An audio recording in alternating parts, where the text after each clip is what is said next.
Welcome back to the second episode here of the Road to the Oscars with MovieBabble. It's me, Brennan, hosting again, and I'm here with Nick. How's it going today?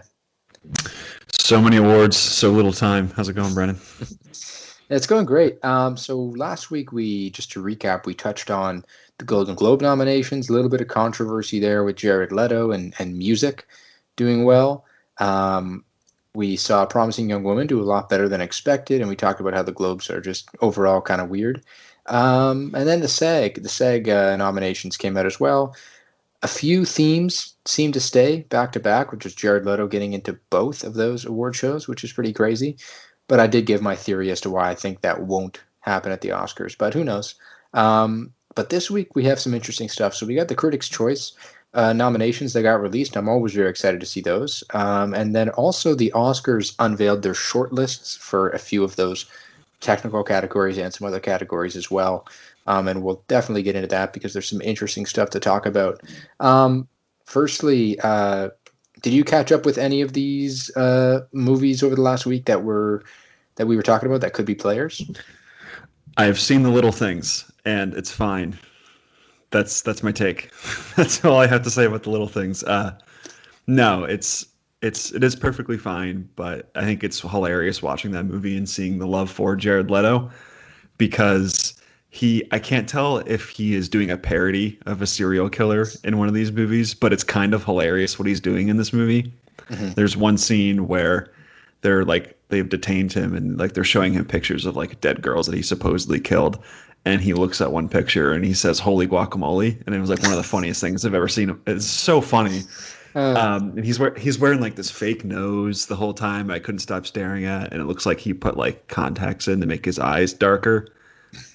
Very strange, very Jared Leto-y. So it's hilarious to kind of get the context for that. And it seems why people like this movie.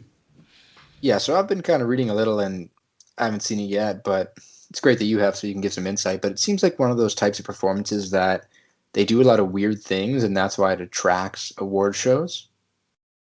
Oh, definitely. I mean, I feel like that's been a running thing for years with awards, because we'll get into it a little bit, but it's interesting seeing, it's a good example here is First Cow, which actually got a lot of awards from Critics' Choice, which was cool to see, but nothing in acting as far as I can tell, and that movie is very, very somber. It's very subtle. So even Critics' Choice, but all these awards bodies seem to always kind of gauge, they like their big bombastic performances, or that's also why the best actor has always been going to someone who's playing some famous person, for the past, 20 years. It's 15 out of 20 or something nuts, because it's easier to be able to, it's tough. I feel like it's tougher to track acting, but when you can compare it to this person did a good impression of Freddie Mercury, then it just makes it easier, so but yeah, it's almost Jared Leto parodying himself, all of his creepy performances. It's very weird. Yeah, it's very Jared Leto, it sounds like. I will check it out at some point, but I did actually watch First Cow this past week. I forgot about that, actually. I enjoyed that film. That was pretty delightful. But yeah, it was great to see that get in here. I figured it would. I think it was one of those more indie films that would probably only really get recognized here at the Critics' Choice. I know some people were saying this thing could get a screenplay nom at the Oscars, but I find it to be too small.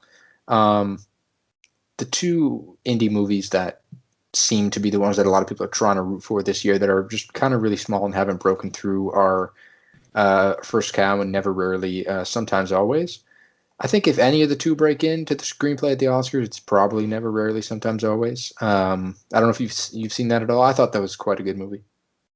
Yeah, it's a really good movie. And I agree, too. I think that one has the inside track between those two to get a few more nominations. But It's always weird. I feel like the Academy especially uses like either original screenplay or best adapted screenplay. It's kind of like a token award for these really interesting movies that they don't show up anywhere else in the like any other categories. But they're like, hey, First Cow, we see you. We'll give you screenplay, but you won't win. We'll give it to like Trial of the Chicago 7 or something like that.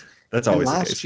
Last year we saw a great example that was Knives Out getting a screenplay nom. I think that was something that was like a great pat on the back. I think everyone loved to see it. It was a great. Yeah, it was never going to win though. Yeah, no, exactly. And so that was its only nomination. And even a couple of years ago, just because I researched this movie a bit because I watched it yesterday, but 20th Century Women, I think it only got a sole screenplay nom as well. That's another great movie from 2016. But yeah, let's get into this here. So we'll jump into the Best Picture category first. So there are 10 here, and I think there's a chance that, with the exception of maybe one, that we can discuss once I read through this 10, this could be our Best Picture lineup at the Oscars. I think it looks pretty likely. So I'll run through that now. We got Da 5 Bloods, Ma Rainey's Black Bottom, Mank, Minari, News of the World, Nomadland, One Night in Miami, Promising Young Woman, Sound of Metal, and The Trial of Chicago 7. So those are the 10 Best Picture nominees from the Critics' Choice. The big omission for me, I think, is The Father, which we'll probably see at the Oscars, but didn't end up here. We know we'll see it at the BAFTAs. It's definitely a very British movie. It's going to show up there a bunch. But yeah, this is a pretty solid 10 in my opinion. If someone predicted this 10, I wouldn't call them a fool. I'm surprised. The one that caught my eye was No Judas and the Black Messiah, which I was really, that one was kind of stunning to me, especially for the Critics' Choice. But I mean, as we're recording this, the movie just dropped on HBO Max yesterday. So my guess is that the wave for Judas and the Black Messiah is yet to come, and I think we won't be able to predict how well it does in Oscars nominations because so many of these awards dropped even before it was released, so we can't really gauge it there. But I do think that movie will pick up steam later on. Yeah. But it's definitely cool to see Sound of Metal in here. But yeah, sorry. I agree. I think that's a great one to see Sound of Metal in here. But you're right, it does kind of add to how weird this year is. Judas is like, it comes out after these awards, after these nominations are released, so we really don't know the full extent to its impact. Another film here that a lot of people were predicting would go on, and last minute I put it on, was Soul. A lot of people thought critics are huge on Soul, right? I thought maybe it'd sneak in. I remember seeing two people show their ballots on Twitter the day before the nominations were coming out. I don't think you're allowed to do that, but they did it. And one of them was Grace Randolph, and another one was saying, you know what? Another person was saying Grace Randolph did it, so I'll do it. So I saw their ballots, and both of them put Soul in their Best Picture choice. So I'm like, all right, I'm going to change my predictions and put Soul in, but it didn't make it. So that was a little bit of a surprise for me. The one here that is probably like, wow, is News of the World. I don't know if that's a huge like critical darling. Maybe there are some critics in there that like this and it got it into the top 10. But that's a movie that I would see landing at the Oscars, but missing here. It ended up doing quite well at this nomination slate. We'll read it a little bit more in a second, but I've read that the Critics' Choice oftentimes they like to predict what might come at the Oscars more than they like to choose the movies they love the most. There's a balance of it, but there definitely are some people in there that want to be like, yeah, we called it first, and maybe that's what News of the World is here. Yeah, maybe we shouldn't take anything from Grace Randolph, but that's another conversation for another day. Yeah, it is interesting to see News of the World. It's in here a lot because you have Tom Hanks in Best Actor as well, and Helena Zangolin's in there too, and it has a few other things. I really do think this is going to be the boomer movie that becomes the Best Picture nom. I think this is the 10th spot that it won't win anything, but it'll get a few nominations. I'm thinking of like your Vice or your Ford v Ferrari. It's one of those movies that's geared towards older voters that I think they really like, but everyone else thinks is fine. So I think I could see this if we're getting 10 Best Picture nominees. I think this one could be. Yeah, I agree. I 100% agree. I think you are 100% right there that this is definitely going to be that boomer movie. I think also with this movie, I think Trial of Chicago 7 fits into that boomer category as well, but maybe... Yeah, definitely. Yeah, but maybe it blends. or maybe it kind of like meshes with some others a little bit more than this movie does, but News of the World definitely falls into that. So those are our 10. I think The Father gets in at the Oscars. I think it's a really good movie. Anthony Hopkins, Olivia Coleman. I think it's a great. There's a great driving force of the film, and I think it's going to get so many BAFTAs that it'll surge into the Oscars. I don't know if it'll get a ton at the Oscars, but it'll definitely get a few. So we go to the Best Actor category here. I wouldn't call it a controversy, but they nominated 8 people. Last year they did 7, which I thought was a bit much. The year before that they did 6. The year before that they did 7, so they're always around 6, 7. They went for 8 this time. It's like they don't want to snub anyone. And it's a crazy 8, but Ben Affleck made it in for The Way Back. Good for him. Riz Ahmed for Sound of Metal, Chadwick Boseman for Ma Rainey's Black Bottom, Tom Hanks for News of the World, Anthony Hopkins for The Father, Delroy Lindo gets in for The Five Bloods. He definitely needed that. And then Gary Oldman for Mank and Stephen Yeun for Minari. So that's your 8. What's your take on them putting in 8? Yeah, it feels a little participation trophy-ish a little bit. So, yeah, I don't know. I'm not a fan. I like 6 or 7, whatever. The BAFTAs is doing 6 this year. I don't mind doing a little extra, but 8 just seems like a little much to me. But this is an interesting list. It does feel like this is probably the top 8 or the consensus 8.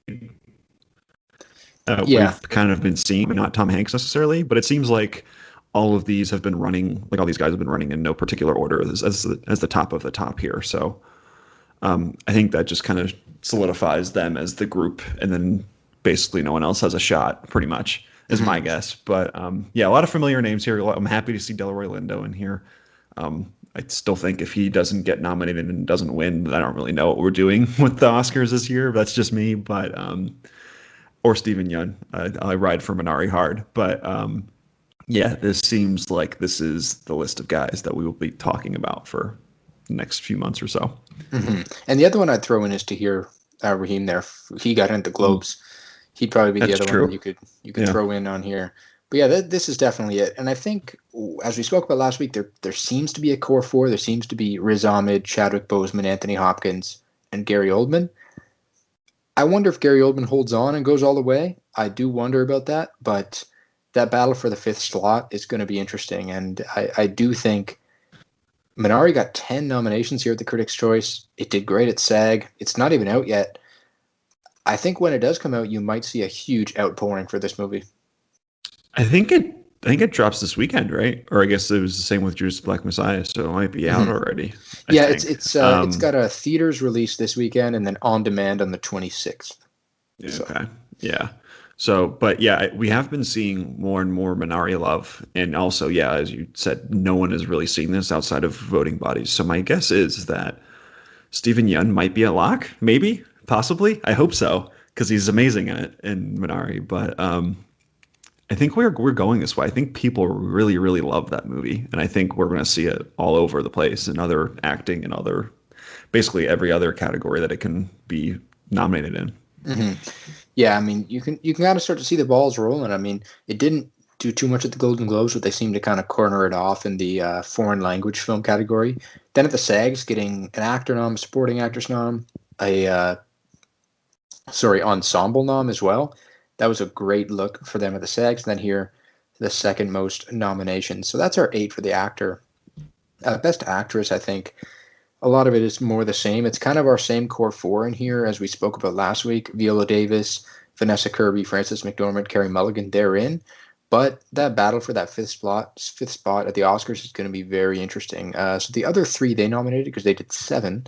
In addition to those 4, Andra Day for the United States versus Billie Holiday, Sidney Flanigan for Never Rarely Sometimes Always, and Zendaya for Malcolm and Marie. What's your take on this 7? I hope it's not Zendaya. That's not a slight towards her. I love her, but I just don't want to have to talk about Malcolm and Marie more than I have to. So, but other than that, I kind of like this list a little bit. I think it's all good performances. I mean, no one's seen The United States versus Billie Holiday, so I guess I'll take their word for it there. But I'm hoping the best for Sidney Flanigan. She's terrific in that movie, and I think she's so great. But yeah, this is really much the core 4 that you were talking about. It seems like they're kind of moving towards locks as well. Yeah, the battle for fifth is interesting. I think who'd you talk about last week? You talked about Rosamund Pike for I Care a Lot. I think when we see that movie drop next week on Netflix, that could soar and she could be the one now battling for fifth. But since it is sort of still sight unseen for her, and a lot of people haven't seen that yet, but I do probably think she'll get into the discussions. I think the three battling it out for the number five spot, you got to look at Andre Day. I don't know if Zendaya is really on the bubble there, but Amy Adams is definitely in there after that SAG nomination. No, And no. I don't think she'll be the fifth. I really don't, but I do think she has to be in the conversation. Um, but yeah, I think we do have to look out for Rosamund Pike next week for I Care a Lot, which I do expect will make a splash, especially Netflix. That I think the Netflix machine is probably the best for award season in terms of just getting out there. Everybody has a Netflix account. They just passed 200 million subscribers, I believe, pretty recently. So I mean, it's accessible. Everyone has Netflix, and I think she's definitely gonna soar next week whenever that movie comes out. It is weird because I agree with you, but I feel like the movie hasn't been screened ahead of time for a lot of people, which is a little bizarre. But it seems like people like it. There are whispers that it's a good movie from the 10 people who have actually seen it. So I think it's a little weird that they haven't put out their early screeners for it, like their other movies and things like that. But yeah, I think she is definitely one to watch. I hope she gets in over Zendaya. That's just that's just me. I just don't like Malcolm and Murray. I'd love for Zendaya, but I just don't want to talk about that movie. Yeah, I mean, with 7 nominees, I guess it makes sense that they threw her in there. But it is what it is. So we go to supporting actor now. A lot of similar faces, but finally Paul Raci gets in for Sound of Metal, so he's there. I heard some people saying that maybe there would be since there has been an uproar for him and for Delroy Lindo more so, maybe that'll put them on people's radars a little bit more. I think that may have a little bit of an effect going into the next few weeks. Leslie Odom Jr. for One Night in Miami, Bill Murray on The Rocks, Daniel Kaluuya for Judas, Sacha Baron Cohen for The Trial of Chicago 7, and then Chadwick Boseman for The Five Bloods. So they did 6 here for this category. It seems like a lot of familiar faces. It's looking like, I think, Daniel Kaluuya, Leslie Odom Jr., and Sacha Baron Cohen are the 3 locks for this category at the Oscars. Who do you think is running in 6th here? Because my bet would be on Bill Murray. Yeah, I think I agree. I do think I agree. I don't know. Like personally, I adore Sound of Metal. I think it's much better than On the Rocks. I don't mind On the Rocks, and I like Bill Murray's performance in it. But I'm really torn on that. I'm not too sure who's going to land here and who is running 6. At the Critics' Choice, for sure, I think Paul Raci's definitely higher. But overall, I think if you look at these 6 and you try to group them into the Oscar bubble, it's probably Bill Murray at 6. I think you're right.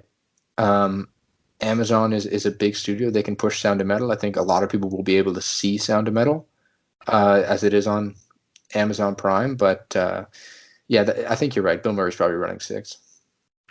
Yeah, and I think it's a lot of it is because people just like Sound of Metal way more. I think Bill Murray's fine and On the Rocks. I think he's enjoyable. I guess he's playing that old Bill Murray kind of guy part. It's kind of just let him be funny. But I feel like everyone is so indifferent towards On the Rocks. Like everyone kind of just shrugged at that movie that I feel like there's just not really any passion behind that awards push for him. I don't know. I mean, people really love Bill Murray, so who knows? But I feel like those chances are. Mm-hmm. I agree for sure. So I'll move to supporting actress here, and I do want to have a discussion about this one because I think it's for me it's not the strongest of categories this year. I think the lead actress category is one of the stronger categories, and the strongest that category has been for years. But supporting actress, for me, it's not the strongest category, but we will go through it. So Maria Bakalova gets in for Borat. Ellen Bernstein gets in here for Pieces of a Woman, finally. Glenn Close does get in here. I was kind of teetering on the fence there. Amy Adams, I didn't think would get in. This movie just isn't a hit with critics, but it is. But Glenn Close just seems to be stronger. So she's 3 for 3 now with all 3 big award shows. So she gets in. Olivia Coleman gets in for The Father. Amanda Seyfried gets in for Mank. And then Yao Yung-joon for Minari. she seems like she could be a dark horse to win this award at the Oscars, especially, I mean, we'll see how Minari performs, but she seems like my dark horse. But I'm actually, if I had to predict today, I'd predict Glenn Close to win the Oscar. And I'm being real. I just think, I don't think Maria Bakalova is, I don't think the Oscars will award that performance. I think they'll nominate that performance, but I don't think they'll award that performance. Ellen Bernstein, I don't know if she has enough drive and enough behind her to get in there. This is the first time we've seen her really pop up. Olivia Coleman, everyone's saying she's like, I'm seeing a lot of people now say that she's the new favorite because Amanda Seyfried missed the SAGs, but Olivia Coleman, for me, she doesn't do enough in The Father. It's really an Anthony Hopkins vehicle. She's really good in it, but all these people saying that haven't seen it yet. And I'm saying, I mean, when you see it, you're just going to see that there's really not enough in that performance to get her across the line, in my opinion. And then we go down to Amanda Seyfried. She's probably going to get honored at the Oscars, but missing that SAG probably hurts. So I do think Glenn Close, for me, is probably who I'd predict to win right now, but with Yao Yoon-jung being our number 2. Just maybe because it would make my skin crawl to watch Hillbilly Elegy win anything, even though I love Glenn Close. It's Yoon Jung for Minari wins. I would love to see that. I think there is like a weird, if you read the tea leaves, I feel like everyone loves her in that movie. She was nominated at the SAGs, I believe. I feel like she's popped up in every single awards voting. I mean, she was really beloved for my DC Critics Awards as well. I have the sneaking suspicion like this could be the big steal of the night is her winning it. That's what I'm thinking. I'm hoping. Mm-hmm. I'm hoping at least. I just don't want to see Hillbilly Elegy. Yeah, the thing that I'm also going to consider is how Hillbilly Elegy does with the makeup category, because for me, if I had to predict what they'll get nominated for at the Oscars, I see Glenn Close and I see hair and makeup, because they did put a lot into Glenn Close in this movie. I think they did. I wouldn't say they transformed Glenn Close, but they certainly did a lot with her face and a lot with her appearance. The Oscars have kind of been trending the last few years away from sweeps and into every movie is going to get a little bit of love. We've been seeing the last few years, there are some movies that pick up a good amount of nominations, like Parasite last year kind of ran the table. They won 4, but at the same time, Once Upon a Time in Hollywood got to win an award. Little Women won an award. Joker won an award. Just going down the line, 1917, Ford v Ferrari, all these big contenders got to take home at least a little bit of hardware. So I think I look at the hair and makeup category. I don't know who's the favorite there or what movie will be strong, but if they give Hillbilly Elegy that, Glenn Close probably won't win, because it'll be kind of like Vice. I don't know if you remember the Vice, but they gave Vice the hair and makeup, and that was kind of like everyone was applauding what they did with Christian Bale as Dick Cheney, and he didn't go on to win, right? It went on to be Rami Malek. But I think a similar thing could play out here, where it's more of like they're awarding this to like for how her character looked, but they won't give her the win. However, at this point in time, I think it is between her and Yao Yoon-jung. We'll see, though. Yeah, I don't know. The Hillbilly Elegy it was like the textbook, let's uglify a really famous actress to like get her Oscar. So I just kind of dig the hair and makeup for that as well. But I don't really know who else would win that. My guess is probably Mank is the biggest contender in hair and makeup, but I think you're right there. I feel like that one's kind of wide open. Mm-hmm. I don't know. I just don't want it to happen. One thing they have here is Best Young Actor, Actress category, and that's kind of where a lot of people are saying, oh, Helena Zengel didn't land in the supporting actress for News of the World as she had in the other ones, but she landed in there for the Young Actor, Actress. Also, Alan Kim from Minari. Is that the little boy from the trailers? Yeah, he's unbelievable in that movie. Yeah. He's so good. Yeah, and then also in there was Talia Ryder from Never Rarely, Sometimes Always, the person who tagged along with Sydney Flanagan's character. I thought she was really good. So we'll gloss over that one there. But the acting ensemble category, it kind of follows the SAGs, right? You have Da 5 Bloods, you have Ma Rainey's Black Bottom, you have Minari, you have One Night in Miami, you have Trial, but then they added in Judas and the Black Messiah here. So they land in there with the acting ensemble. I think all these movies are kind of obvious to land in an ensemble category. Nothing really too much to speak on there. But the director category is interesting to me. They really didn't stray too far away from what the other bodies have done, other than nominate more people, right? They didn't go with 5, they went with 7 here. So Lee Isaac Chung gets in for Minari, which is great. Emerald Fennell gets in for Promising Young Woman. David Fincher for Mank. Spike Lee for Da 5 Bloods gets in. Regina King for One Night in Miami. Aaron Sorkin for Trial. And then Chloe Zhao for Nomadland. So you kind of have the regulars plus Lee Isaac Chung and plus Spike Lee. And Lee Isaac Chung, as we said, I mean, we have to see what happens with Minari, but he could springboard as well. Yeah, it's a really good directing performance from him. And I think the Minari train, I think Minari and Judas are going to be the 2 movies that really get going here in the next few weeks.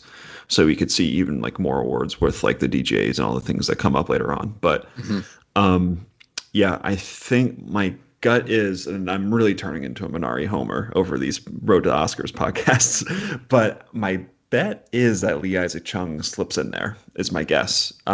And I would be surprised. I'm kind of surprised that we haven't seen much for Shaka King yet as well for Judas, but I think he has a shot.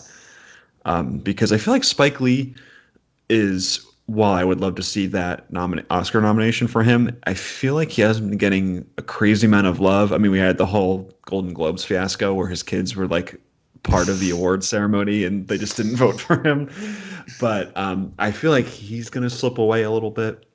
My guess is that Regina King, they're going to ding her for this movie kind of being a play as a movie, where they'll be like, oh, she didn't do enough directing. Or like, I don't know. Like, it'll be something stupid where she doesn't get nominated, even though I think she does a really good job in the movie. But I think that leaves room for Lee Isaac Chung to get there. I feel like, I don't know, it's a pretty stacked category. I feel like there could be a lot of shakeup here, though, in the weeks to come. Yeah, and the 3 that I'd say are locks, Chloe Zhao, Aaron Sorkin, and David Fincher. I feel like those are the 3 that we'd pencil in. Those are the 3 you've seen everywhere so far. I mean, Regina King has been everywhere as well, but we'll see if that kind of holds on. The thing about Da 5 Bloods, too, blanked at the Golden Globes, but got in for Ensemble at the SAGs. Could it springboard back into the race? Who knows? I think we'll have to watch out for like the Directors Guild Awards and the Producing Guild Awards to see if it sneaks in there. But at the moment, I do think it's kind of slow. I don't know if it'll pick up. But yeah, you're right. This is a really stacked category and a really good category, in my opinion. I really do enjoy this. And usually every year I think a lot of the bodies get the directing categories pretty right. If I'm not mistaken, I go back to 2018. Peter Farrelly, he didn't get nominated for Best Director at the Oscars. I don't think. I'm not 100% sure. So. No, I don't think so. Yeah, kind of like an Argo scenario where they won, but Ben Affleck didn't get nominated at the Oscars for Best Director. But yeah, for the most part, I respect Best Director categories. I think most bodies do it mostly well. I think last year was a huge kind of flop, throwing in, oh my gosh, I'm blanking on his name, but Mr. Joker. The Hangover Man. Todd Phillips. Todd Phillips. I think putting him in there was a little bit of a, especially when Greta Gerwig was right there, and I think that she directed Little Women masterfully. And Joker, really, I think anyone could have done that. Putting him in last year was a big mistake, but I usually like what bodies do with the directing categories. But yeah, so this is our director category here at the Critics' Choice. Now move to the screenplays, because I haven't really been keeping up too much about screenplays this year, or what side's stronger. But just going through the best original, we have Minari, Promising Young Woman, Mank, Never, Rarely, Sometimes, Always, Sound of Metal, and then Trial. So that's 6. Which one do you think would get bumped off at the Oscars? Say these are the 6. Which one do you think's going? My gut says Eliza Hittman. And that's not an indictment of her, because I think the script is terrific in that movie. I just think it's the movie's too naturalistic. I think it's tough for some voting bodies to get really into it. So that might be the reason it gets the axe here. But because I do think Sound of Metal, my gut says that Sound of Metal at the Oscars isn't particularly well nominated across the board, but I think it'll be kind of what we were talking before about it being a consolation prize, where they're like, we see what you did in this movie, so here's your best original screenplay nomination, but you won't win. But like, here you go. Here's here's your nomination. So I think this could be the 5 other than Eliza Hittman, because I feel like Jack Fincher, we have the big we have all of the his Jack Fincher died so many years ago. This is David, kind of just using his work. There's a huge there's so many pieces you can write about that, and I think that there's a good wave there. Aaron Sorkin, I feel like everyone loves Trial of the Chicago 7, so that's in there. So and I think Emerald Fennell I think people really appreciate that screenplay, and it's really inventive. So I hope that one gets in. But yeah, I think that's, other than Hittman, I think that's the 5. Mm-hmm. I agree. I do agree. I think we could see the same scenario happen with kind of a consolation, giving it to Never Rarely, Sometimes Always, giving it to Elijah Hittman there. But I think it's more likely that Sound of Metal gets into the screenplay category at the Oscars. We'll see what happens with it in the sound category. Because if I was a voter, I'd vote for Sound of Metal for Best Sound. And it's a unique year as well, because this is the first year that the Academy Awards will combine mixing and editing. So we'll just have one Best Sound category like the BAFTAs always have done. That's my pick for that category, personally, Sound of Metal. I don't even know if it'll get in. I don't know if people care enough to really think about that, but I think it utilized sound in a cool way. So we'll see. But now to Adapted, I think this is one that has some more competition, I think. Like, I don't really know who's going to pull it out here. So the 6 that they nominated for Adapted Screenplay were News of the World, The Father, One Night in Miami, First Cow gets in, Ma Rainey's Black Bottom, and Nomadland. So if we're going to play what we did last round there, which of the ones I think would get bumped, I think it's First Cow. Yeah, I think that's a good call. That or The Father. I don't know why. I mean, I haven't seen The Father. That's just me just guessing.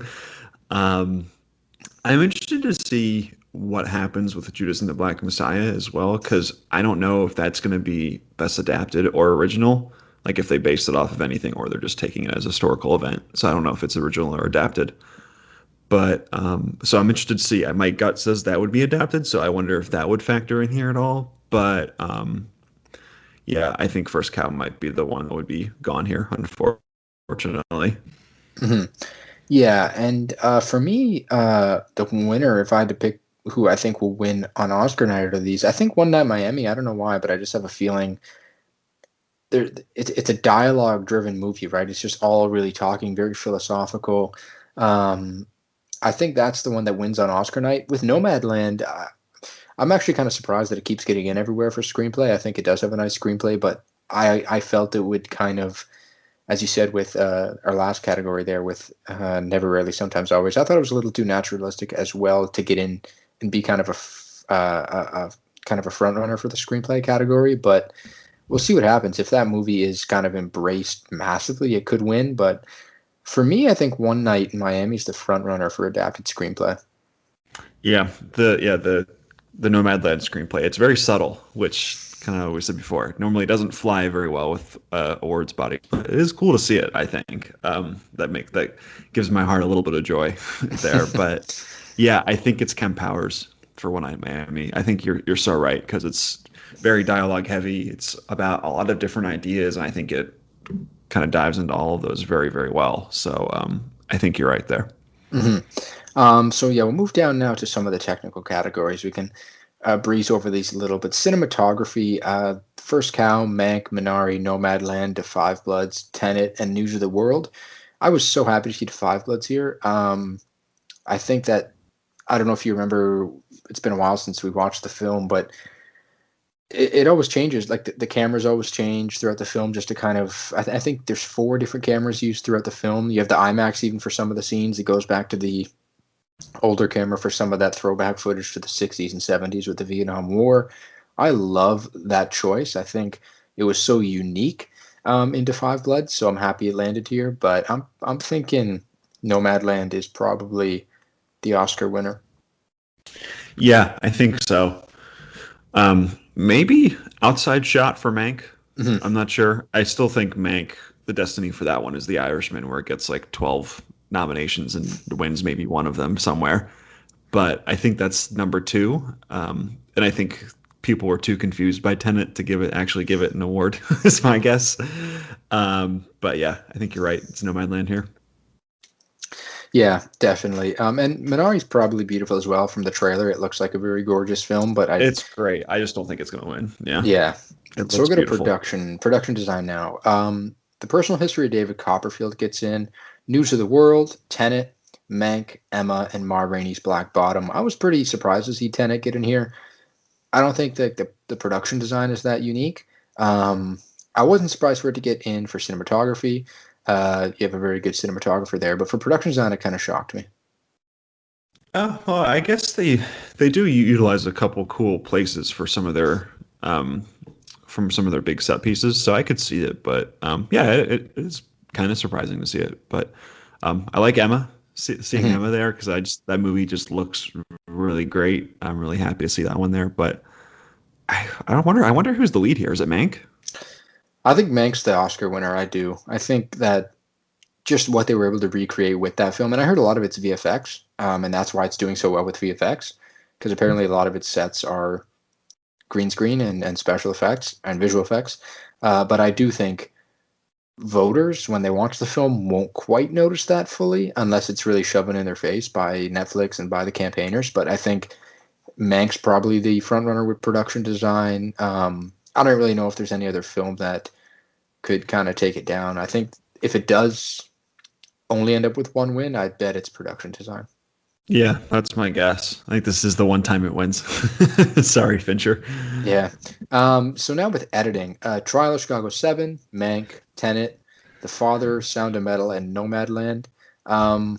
That's 6. I don't know who I'd bump off at the Oscars. I think you'd bump off Tenet. I don't know why. I just think that's the movie you'd probably bump off out of the 6. I think Jennifer Lame is a great editor, and I think the movie is put together very well, especially maybe it'll attract some voters just because of a lot of the backward stuff and a lot of the stuff in reverse, but I just don't know if Oscar voters will go for this movie. I'm very happy to see The Father, though. When you watch it, you'll know. I think the editing is very good in that film, and everything's really put together nicely. Yeah, I think I might lean with you as well here with Tenet. Although I do think a lot of the action scenes are like pretty immaculately edited. So it's like the fact that you can understand what's happening at all in that movie is really impressive because there's so much shit flying around, you know? So it's cool to see Jennifer Lame at least get some recognition for Critics' Choice. But yeah, I think she's the one to go here. Mm-hmm. Or Sound of Metal. I think the movie isn't super flashy, so I think that could fall off as well. Yeah, that was the other one I was thinking of. So yeah, those are our editing. So costume design, Emma's here, which is great. Mulan, The Personal History, David Copperfield, Ma Rainey's Black Bottom, Promising Young Woman, and Mank. I think Emma's probably our front runner here, and rightfully so. Yeah, it's always, I feel like the winner is always period piece with a lot of really frilly and cool looking dresses. I feel like that's always the winner in costume design because they never really know how to like legislate like movies that take place in the present. So immediately it's like Sia to Promising Young Woman. Because I feel like they kind of, it's the same thing with acting where they see like the most costume design is the best costume design. Not to say there's not great work in all of these movies because there definitely is by all those craftspeople. But it always just goes towards like the most flashy dresses and all that stuff. Yeah, and the dresses were beautiful. I think the colors in Emma are beautiful. A lot of that's it's really great. Yeah, there's really great work in that movie. I do think the costumes were great. It would be deserving if it does win. I always do like to see contemporary films get recognized in costume design. Not they usually don't win, but just to get nominated, I always find that kind of cool. And even go back at the Oscars the last few years, they strayed away from kind of the traditional when they gave it to Black Panther in 2018. But kind of sandwiched around that, you had Paul Thomas Anderson's Phantom Thread, yeah. And then you had The Favorite, or sorry, not The Favorite, you had Little Women.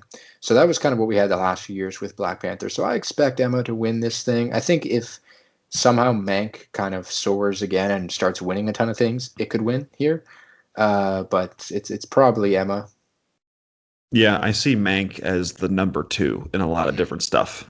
So I think it's just a matter of, I mean, we have seen it pop up a lot. So maybe we might have to reconsider our one Oscar win with 12 nominations idea at some point if this train keeps rolling. But yeah, I see it as like the second or third choice in a lot of different categories because no one's particularly crazy about it, but they can admire a lot of the craft in it.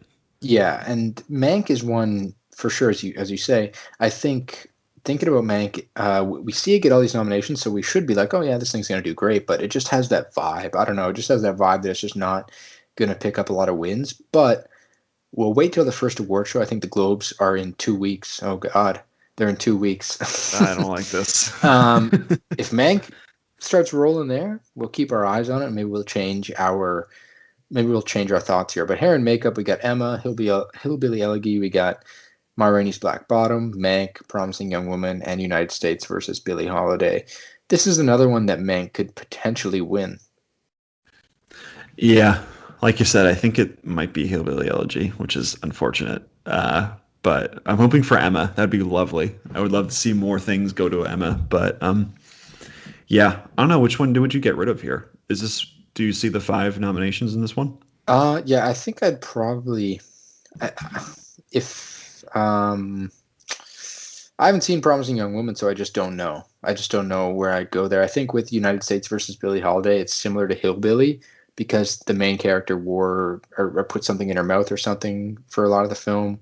I'm not 100% familiar with what she did, but she did a little bit with her face. So I think that gets kind of the Hillbilly treatment where it's like for this one character and that's kind of the driving force. So I don't know, but sight unseen, I'd say Promising Young Woman, but I think we have to see how much love that gets overall. Yeah, because it's really interesting because that movie has like a really interesting cotton candy kind of aesthetic to it. There's like a lot of like crazy highlights of like popping lipstick and like hair and things like that. So I think it's a cool choice if they would do it, but I am interested to see how that is looked upon when you have, I feel like, a lot more classic hair and makeup choices around it. Mm-hmm. Most certainly. Yeah, we'll see. I think I looked at the guilds for a lot of these. I look at the hair and makeup guild to see who wins there, and that'll help me with my decision. That's not until March, I believe, though. So we'll go to Best Visual Effects. Greyhound gets in, so there's an Apple TV Plus nomination. The Invisible Man, Mank, The Midnight Sky, Mulan, Tenet, and Wonder Woman 1984. Not really too many surprises here. I was happy to see The Invisible Man get in and get some recognition. Frontrunner here, probably Tenet, I think. Who I'd knock off? Well, I guess we've both seen the...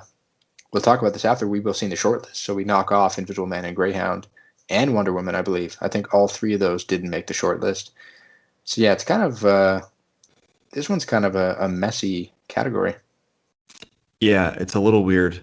I feel like the Academy the winner is always which movie sounds the least ridiculous. So it was like First Man won when it was like up against like the Avengers movies and all that stuff. So in that case, it seems like Mank and Tenet sound not crazy when you read them on a piece of paper. So my bet is that the Academy likes those. But wasn't there another thing with Nolan who was like, yeah, I shot most of this movie in camera. There was like less effect shots than like a rom-com or something like that. Isn't that what he said? Yeah. And I don't know if the voters will know that. I don't know if they'll know. Apparently he only had, I don't know what the norm is. I have no idea, but apparently there were 200 visual effect shots around there. And you compare that to, I believe, Dark Knight Rises had, I think, nearly 700. I think Interstellar had like 600 or something. So like, it's way down from his usual. But I don't know what the scale is. Like, I don't know what is the most ever. Like, I'd love to see what the Avengers maybe had. Thousands, maybe. Who knows? I think Endgame had like 3,000 or something like that. Okay. It was ridiculous. So I mean, it's very impressive what Nolan did, I think, with this movie, in terms of visual effects. But we'll see what happens. I think that might play into it. So we'll go down, I think, the best comedy category. It's a little better than our Golden Globes one. We have Borat, The 40-Year-Old Version, King of Staten Island, On the Rocks, Palm Springs, and The Prom. That's a really solid list. No music. And I was about to say no The Prom, but yeah, it's there. They had to throw in a musical. But no music. That's the important part. Yeah. I'm cool. It's really cool to see The 40-Year-Old Version here, which is a great movie. that we haven't seen basically at all in this awards race. I think that's really cool to see that movie here. But I don't know. The King of Staten Island, I don't think was particularly funny. That movie was kind of a bummer. With like a few, like Bill Burr was occasionally funny, so that's a little weird. But yeah, this is definitely a little better than music. No, most certainly, and it's music's one that we're happy not to see here. So then we go to foreign language film. They do it similar to the Globes. Minari's here as well, but I guess it's not as restricted as we saw. Got 10 nominations overall. So another round, Collective, La Llorona, The Life Ahead, Minari, and then Two of Us. So that's our list there. They might go another round here just because Minari got a lot of love elsewhere. I'm not too sure. But the Academy Awards are obviously going to be different because Minari's not going to be there at the Oscars. But yeah, it's in your opinion, is this a strong list? Have you seen a lot of these movies? Yeah, I've seen a decent amount of these. Which ones? The only ones I haven't seen are the Life Ahead and Collective. I hear Collective is terrific, but Two of Us is a really French movie that I would encourage everyone to check out. It's really interesting, and Another Round is just unbelievable. Just that I can't get over that ending. It's so terrific. La Llorona is also really, really good. I saw that at Sundance. Yeah, out of all these movies, I think they're really good. Yeah, I think it's a cool list. I feel like I have a little bit of PTSD last year from No Portrait of a Lady on Fire, but I'm happy about this list. It looks pretty good. Yeah. So we'll go down now to best song. I don't know too many of these, but there's a song called Everybody Cries from The Outpost. The Outpost, I don't know if you've seen it, but I liked it. I thought it was a fine movie. I thought it was pretty enjoyable. Really went under the radar. Fight for You from Judas and the Black Messiah seems like it's picking up some steam. My Hometown from Eurovision gets in. There's a song here from The Life Ahead. Speak Now from One Night in Miami, and then a song from the United States versus Billie Holiday. And a couple of these didn't make the Oscar shortlist, so I think we can gloss over that because I don't really know what's super strong here. I do think Speak Now from One Night in Miami and Fight for You from Judas are probably really strong. Eurovision could be a dark horse. Yeah, it seems like Speak Now is the front runner at this point. Mm-hmm. And there's no real, I mean, a lot of times animated films put out an original song that kind of gains traction, but they didn't really have one of those in Soul. So best score, really what we've been seeing a lot everywhere. Midnight Sky, Tenet, News of the World, Minari, Mank, and Soul. I'm hearing a lot of people are sleeping on that Minari score. Like Soul's kind of running the table, winning a ton of awards. I'm hearing that the Minari score is a little bit underappreciated. It's really, really good. And it's from Emil Mosseri, who did The Last Black Man in San Francisco, which is also an unbelievable score. It's like one of the best scores of the last 10 years. So, but no, it's really good. I think it's really cool to see Trent Reznor and Atticus Ross twice. Mm-hmm. My guess is that they win for one of those. I don't know which. Probably I would lean maybe Soul. I don't know. Maybe that's my favorite of the two, but my guess is that one of their scores wins. Mm-hmm. Yeah, I'm digging both of those scores. I think Soul wins just because it's been winning everywhere. But Mank's score is really good. I've listened to it a bunch. I've listened to both a bunch. I think Soul's great too, because with Soul they blended two scores. They kind of had the Soul world, and then they had like the Back in New York, and they kind of had two scores that kind of blended. So I found that to be very unique. Then obviously you had a lot of the jazz aspect of the score, and that's why I think Jean-Baptiste is in here. But Meg's scores is very good as well. I do enjoy that. There's a lot of tracks on there that are very good. But yeah, so that's our Critics' Choice nominations. A ton of movies getting a ton of recognition everywhere. I think the Critics' Choice like to do that. They like to recognize everything they can, and we appreciate that. But Mank got 12, which is the most, and then Minari at 10. Those are the two double-digit categories. And then one thing that kind of caught my eye before we jump to the Oscar shortlist, but this year's the first year of these Super Critic Choice Super Awards or something like that, where they're kind of just going category by category. There's also some TV included there, but it caught my eye because I didn't see animated film, and Soul actually won at the Supers in January, so it already won the award. It was just kind of weird. I don't really have too much to say about it, but it's just something to note. Yeah, it's a little weird since every other body has animated movies included in there, but whatever. I guess Critics' Choice, do your thing. Yeah. Most certainly. It's just odd. I think it is odd. But yeah, we'll move to the Oscar shortlist because I do think there's a lot in there that is interesting. So the Oscars, they don't do it like the BAFTAs. They don't do a shortlist for every category. I think that'd be cool though. But they do shortlists for a lot of their technical categories and stuff like that. So we're going to start with the documentary feature category. So they have 15 here. So All In, The Fight for Democracy, Boy State, Collective, Crip Camp, Dick Johnson is Dead, Gunda, MLK FBI, The Mole Agent, The Octopus Teacher, Noturno, The Painter and the Thief, 76 Days, Time, The Truffle Hunters, and Welcome to Chechnya. So that's your 15. I don't think I've seen a single one, sadly. I just haven't made too much time for documentaries this year. But My Octopus Teacher, I see it on my Netflix a lot, and I really want to watch it. I watched the trailer. It was really cool. And then I think you've seen Boy State. I thought that was one we spoke about over the summer. And Crip Camp is one from Obama's company, isn't it? Yeah, that's maybe a nomination too, because I feel like there's been a big kind of swell for that one. But I've seen a lot of these actually. Going down the list, I've seen Boy State, Crip Camp, Dick Johnson, MLK FBI, The Painter and the Thief, 76 Days, Time, and Welcome to Chechnya. So I like all of those to varying degrees. I think they're cool picks. But my guess is we'll get to the VFX later. But my guess is that we're going to see a nomination for Welcome to Chechnya because it's also in VFX, which very I think cool. Is really, really cool. It's very cool because that movie is basically it's following this group of people that are getting gay people out of Chechnya because they're basically getting taken by the government and killed. It's one of those harrowing stories you'll watch in film from this past year. But basically what they're doing is, in allowing them to tell their stories, they're digitally changing their faces. So it's basically like a deep fake technology throughout the entire movie. So you see all these people emote and like react to each other, but it's just not their faces. So it's really cool. It's a really cool design, and I think it's going to be something that a lot of these harrowing true life stories adopt so that they can like tell these crazy stories without kind of showing the identities of all the people that are in like danger. So I think that's a really cool pick. Mm-hmm.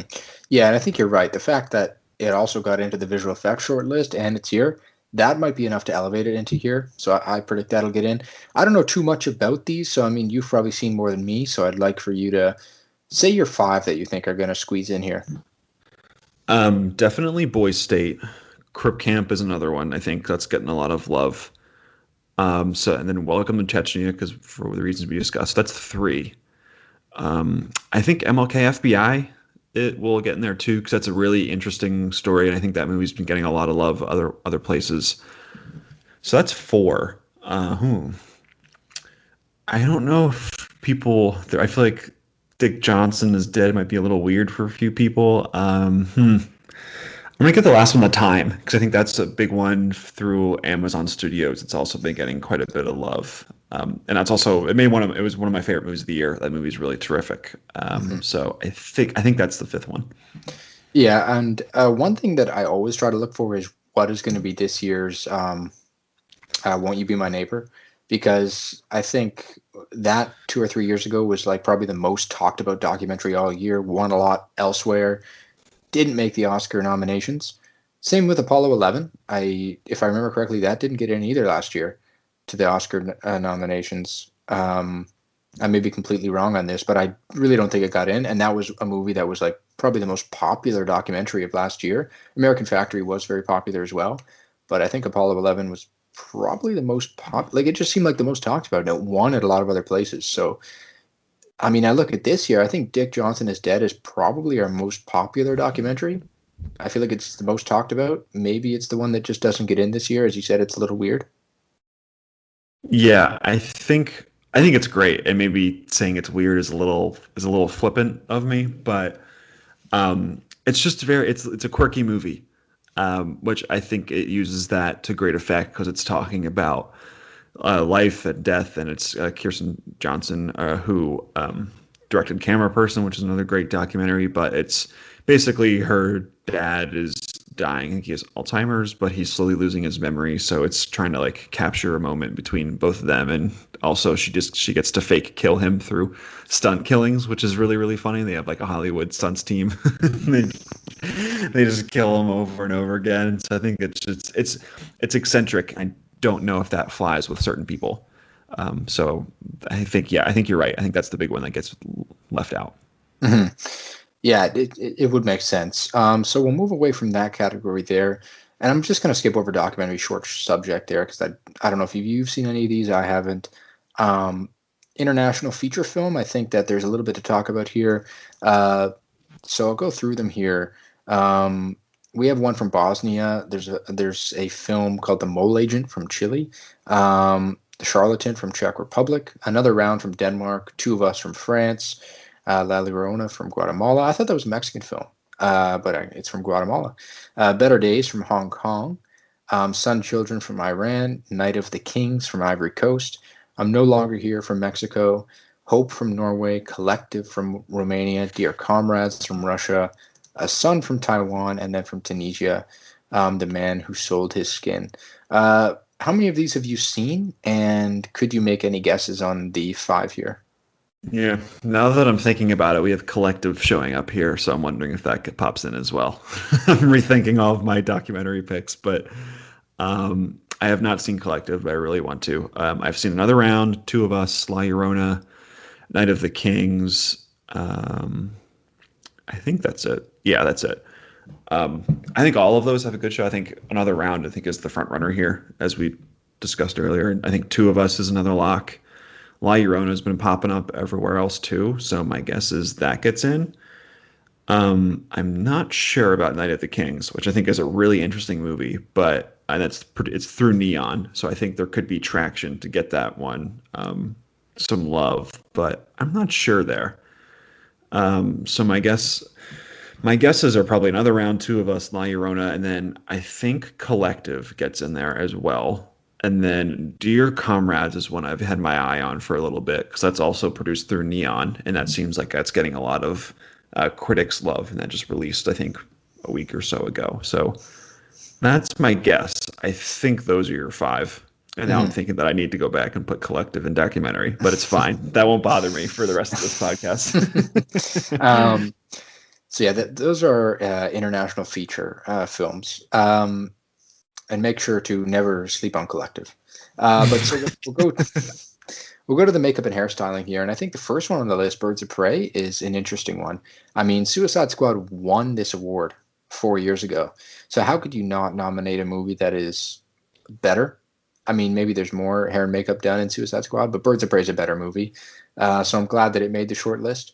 You also had Emma, you had The Glorias, which I'm not too familiar with. Hillbilly Elegy gets in here. Jingle, Jangle, A Christmas Journey. I'm not too familiar with this. I think it's a Netflix movie. I looked it up after reading this short list. I was pretty shocked to see it here. But it is well received. The Little Things gets on here. Ma Rainey's Black Bottom. Mank, One Night in Miami. Interesting. And then Pinocchio. So that's the short list for hair and makeup. Have you seen the Pinocchio footage? Have you seen that movie, or have you seen any footage from it? Because it is really freaky. Yeah, I've seen pictures, and it looks terrifying. But my guess is that it's one of those that does not make it. This is my guess, because I don't think anyone really cares, sadly. Yeah, it's really funny to see the little things in here too. I can't get the image of Jared Leto's fake nose out of my head, so that's just really funny that's in here. Yeah, and I mean, I think with the hair and makeup, the branch here, so you have your you have the branch, and then they're the ones that decide the 5 nominees for the whole Academy to vote on.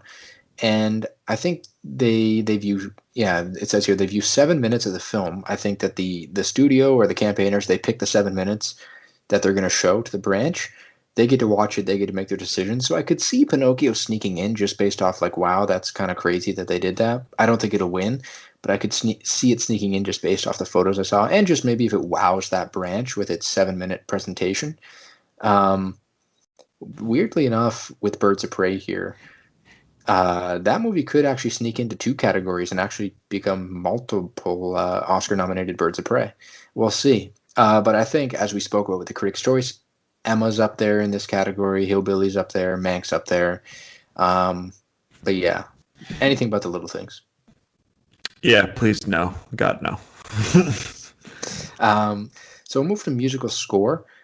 So the 15 they have here, a lot of them are the ones we would expect. So Ammonite gets in, Blizzard of Souls gets in, Defy Floods gets in. The Invisible Man was the one that everyone was shocked about. Great score for sure, haunting score. I think it's a good horror film score. So I'm happy to see it there, but that's very interesting for it to land on the 15. Jingle Jangle, A Christmas Journey gets in. The Life Ahead gets in. The Little Things gets in.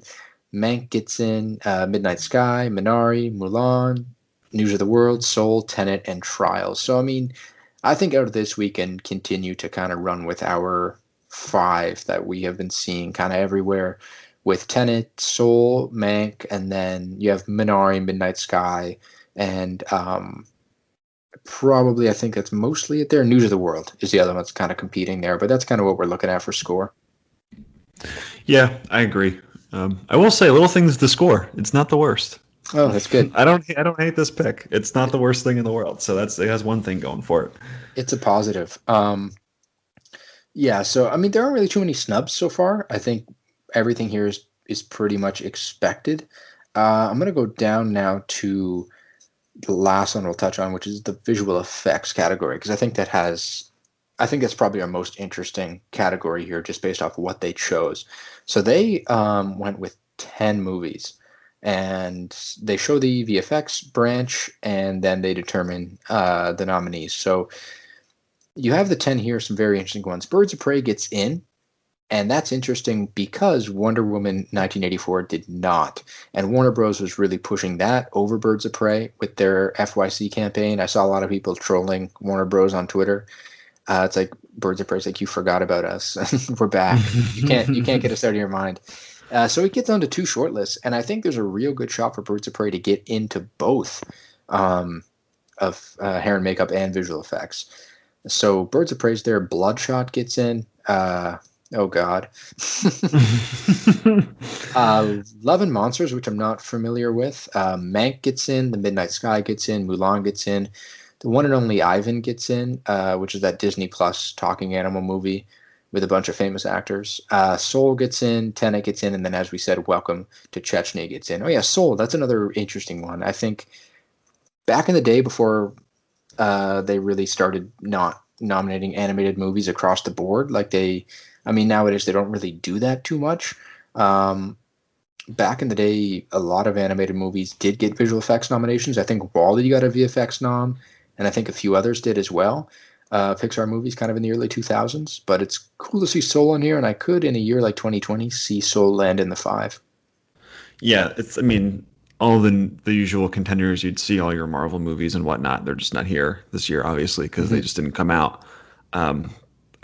I got a little bit of PTSD seeing Bloodshot on here because it's still the last movie I saw in theaters back in March last year. So that was terrifying. And also the effects in that movie were not very good. No. So that kind of just tells you all you need to know about this list this year just isn't particularly strong because all the movies aren't here. So I was hoping to see Invisible Man land in there. I think it's a movie that utilized visual effects much better than some of these other movies. I agree. And if you see like the behind the scenes stuff where Elizabeth Moss is just fighting with people in green suits, it's really funny, but it's also done really well. But yeah, it's interesting. I think the Soul pick is really cool. I'd like to see that get in here. I mean, obviously from the rest of the list here, I think it has a really good shot, but I would like to see that one here. I think that'd be really neat. Mm-hmm. And the thing about Invisible Man as well, such a small budget. They did so much with that small budget. I think it was like less than $8 million or something. And you look at a movie like Tenet, $200 million. So it is a shame that it didn't land on that short list, but it did land into the score, surprisingly. So you take what you can. I think out of these 10, I think Bloodshot's the one you cut right away. I was hoping Sonic would land here just because I feel bad for it. That would have been amazing. I think Bloodshot you kick. The One and Only Ivan, I think you kick because if Disney's going to get one here, I think it's going to be Mulan. The Midnight Sky seems like a lock. I think the locks are Tenet, Midnight Sky, and Mank. I just think Mank's kind of been sneaking in everywhere, and there's a lot of people making the argument that it was the VFX that kind of created all these sets and all this world, so it does get in. Midnight Sky is just kind of your big budget space movie that just kind of always gets in. And Tenet obviously is Tenet. It's just the big blockbuster of the year. And without Wonder Woman, this is the only other big blockbuster really. So we throw those three in. I think Welcome to Chechnya could get in for sure. I think it's very unique the way that VFX is utilized, as you mentioned. So it could get in. Birds of Prey could definitely get in. Soul could get in. I don't think Love and Monsters is popular enough. Are you familiar with this movie? That's the one where Dylan O'Brien is in the apocalypse, right? That's what that one is? That's what it was. I remember looking that up now. I looked it up, and it's the Paramount movie. Like, it came out in November, I think, and it got like 1 million at the box office. That's it. And it didn't even really have much of an on-demand push. So yeah, that's not making it either. So we can cut this list down, I think, to probably Welcome to Chechnya, Tenet, Soul, Mulan, Midnight Sky, Mank, and Birds of Prey. I think we cut it down to that.